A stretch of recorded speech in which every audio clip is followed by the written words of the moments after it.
Hi, my name is Rimkus.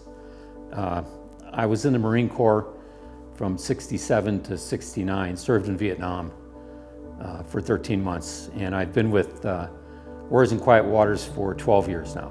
I got involved with Quiet Waters through a coincidence. My wife and I were in Arizona looking for a place to rent, and we happened to stop at a place where Volney Steel was renting a winter residence, and he was one of the founders. My first volunteer experience was I was buddied up with a young Marine named Josh who lost both his legs in Iraq. He was, he was a young guy. He's only 2 months out of the hospital. His stumps were still pretty damn raw. And he's a lot younger than I was at that time, but we just clicked together. And he was kind of a smartass, which was fun. And just the resiliency of these young guys with these horrible wounds, we had a good time. It's like the wounds weren't there anymore. It was just Josh. Being a volunteer is the easiest thing in the world. You don't have to do anything special. You just be yourself around these guys. And I'll tell you what I get out of it. It's like being with Charlie Company again. I'm automatically the same age as them, even though I'm obviously not, but I feel like I am.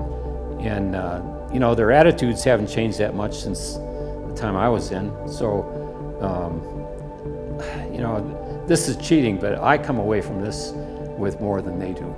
I've been a volunteer companion, volunteer driver, support crew. There's lots of different things that are available to be done, and they all connect you with the warriors. You might be nervous to start with, but that'll melt away the first 15 minutes you're with these men and women. Right now I'm on the support crew. I get to participate in most of the FXs.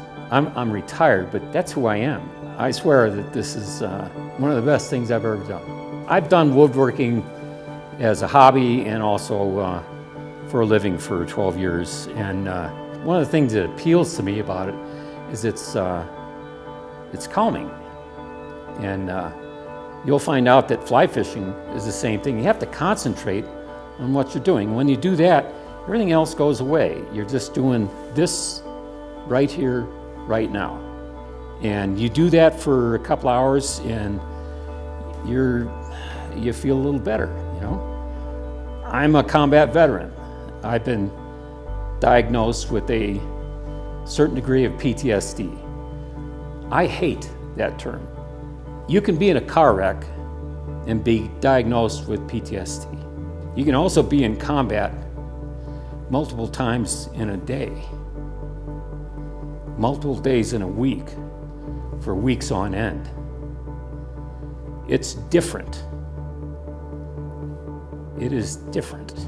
Someday they'll come up with a different way of saying the same thing, but until then, I'm one of those guys that walked around with kind of a little chip on my shoulder because I hate that term. But this, woodworking, fly fishing, they're two very calming activities. And that's what we offer is fly fishing. And believe me, it'll take your mind to a pretty damn good place. After a week of being in a pretty damn good place, you're gonna go home a little bit different. I've done nice cabinet work. I didn't do that to start with. To start with, you can do simple projects. They're good enough. But as you do this more, you get better at it. And you find out there's aspects of it you never even thought of to start with. In fly fishing, maybe it's fly tying, okay? Maybe it's just, you want to learn how to catch different species of fish in different places. But there are levels of expertise, and starting off at the basic level is one of the most fun things to do, because all of a sudden you've got a new thing that you can do good enough to have fun at it. And then you can follow that fun as far as you want, and it's still fun. It's still satisfying. And guess what? It's like riding a bike. You have it for the rest of your life.